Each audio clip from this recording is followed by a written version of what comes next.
Matric inter 2025 के exam के लिए फाइनली जो डमी एडमिट कार्ड है वो जारी हो चुका है। बच्चों के लिए भी लिंक एक्टिव हो चुका है और स्कूल कॉलेज के पोर्टल पर भी अपलोड कर दिया गया है। मतलब आप खुद भी डाउनलोड कर सकते हैं और आपका स्कूल कॉलेज भी डाउनलोड करके आपको दे सकता है। लेकिन इस बीच में कई सारी समस्याएं बच्चों की आ रही हैं।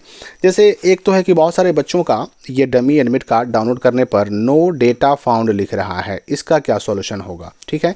एक और समस्या क्या है बच्चों का कि किसी का जो है ना यहाँ पर ये फ़ोटो और साइन नहीं खुल रहा है, उनको क्या करना होगा? इसके अलावा कुछ बच्चे पूछ रहे हैं कि हम रजिस्ट्रेशन नंबर हमसे मांगा जा रहा है, डाउनलोड करने के लिए रजिस्ट्रेशन नंबर मांगा जा रहा है, वो कहाँ से हमको मिलेगा? साथ ही साथ आधार नंबर में अगर गलती है या फिर वहाँ पर आधार नंबर है ही नहीं, आधार नंबर वाला मामला है, तो उसमें हमें क्या करना होगा? जुड़वाना होगा या क्या कर सकते हैं? हमारे पास क्या ऑप्शन है? यहाँ पर रहता है आधार नंबर। और अगर मैट्रिक वाले की बात करें हम, तो मैट्रिक वालों में यहाँ पर आधार नंबर रहता है। यहाँ पर आप देख सकते हैं, थोड़ा सा इसको ब्लर किया गया है। और इसके अलावा जो सब्जेक्ट का मामला था, तो क्या क्या सब्जेक्ट हम चेंज कर सकते हैं, डिटेल में क्या क्या चेंज कर सकते हैं, या फिर किसी का डेट ऑफ बर्थ वगैरह शो नहीं कर रहा है या फिर गलती है, तो सारी बातें मैं क्लियर करने वाला हूं। यानी डमी एडमिट कार्ड से जुड़ा A to Z सारा डाउट आपका इस वीडियो में क्लियर होने वाला है। देखिए, ये जो डमी एडमिट कार्ड देख रहे हैं आप, ये मैट्रिक वाला है और इसके बाद अभी जो मैंने पहले दिखाया था ये है इंटर वाला डमी एडमिट कार्ड। मैं पहले आपको बता दूँ कि आपको जो है ना डमी एडमिट कार्ड डाउनलोड करने के लिए, तो डाउनलोड करने के लिए आपको रजिस्ट्रेशन नंबर, इंटर वाला है तो भी, मैट्रिक वाला है तो भी रजिस्ट्रेशन नंबर की ज़रूरत पड़ेगी। और रजिस्ट्रेशन नंबर और साथ साथ डेट ऑफ बर्थ, दो चीज़ों को डाल करके ही आप डमी एडमिट कार्ड डाउनलोड कर सकते हैं। तो सबसे पहला जो सवाल हमारा था कि अगर हमें डाउनलोड करने पर नो डेटा फाउंड लिख रहा है तो हमें क्या करना होगा? इसमें देखिए क्या होता है, मैं आपको बताता हूँ। नो डेटा फाउंड तब लिखता है जब आप रजिस्ट्रेशन नंबर और डेट ऑफ बर्थ डालते तो हैं, लेकिन आपका डेट ऑफ बर्थ हो सकता है कोई ऐसा हो आपके डमी एडमिट कार्ड में जो आप गलती डाल रहे हो। यानी आपने मान लीजिए कि 1/1/2010 डाला और हो सकता है कि आपके डमी एडमिट कार्ड में 1/1/2009 हो, यानी एंट्री वहाँ से मैच नहीं कर रही है, इस वजह से नो डेटा फाउंड लिखता है। या फिर दूसरा कारण ये हो सकता है कि आपका एग्जाम फॉर्म नहीं भराया।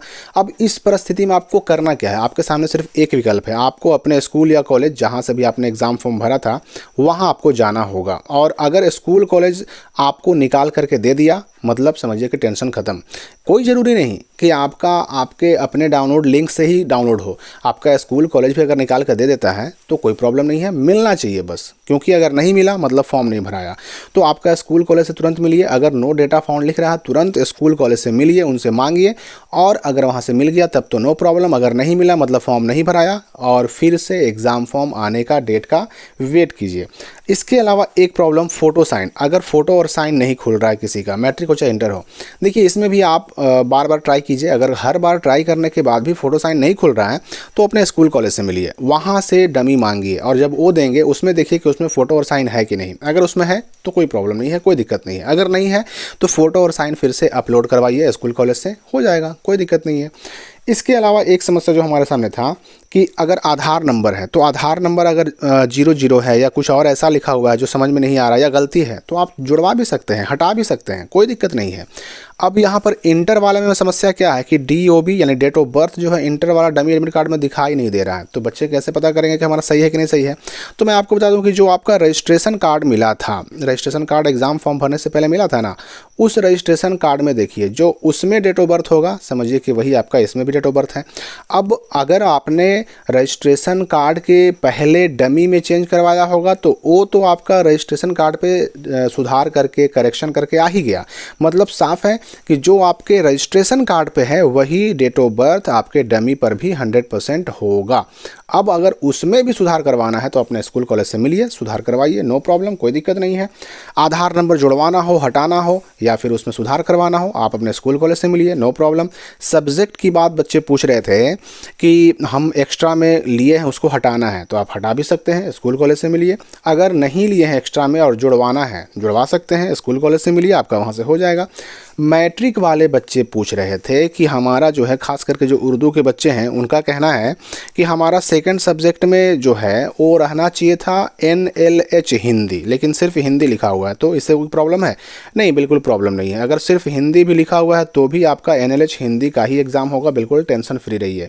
क्योंकि ना अगर आप सोचिएगा कि जो MIL हिंदी होता है वो आपका सेलेक्ट हो गया है, तो ऐसा हो ही नहीं सकता। ऐसा वेबसाइट को डिज़ाइन किया जाता है कि जो बच्चे फर्स्ट में उर्दू चुनेंगे सेकंड में उनका NLH हिंदी ही ऑटोमेटिक सेलेक्ट होगा, इसमें कोई डाउट नहीं है।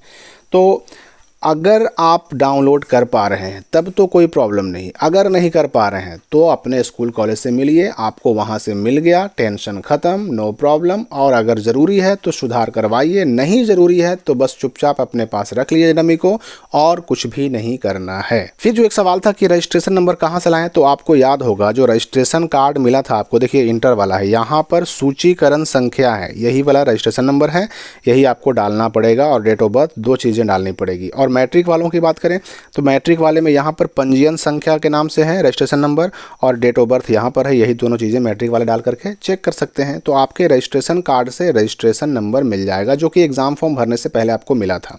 तो डमी एडमिट कार्ड डाउनलोड कैसे करना है, ये लाइव डाउनलोड करके मैं आपको अगली वीडियो में दिखाने वाला हूँ। इस वीडियो के लिए फ़िलहाल इतना ही।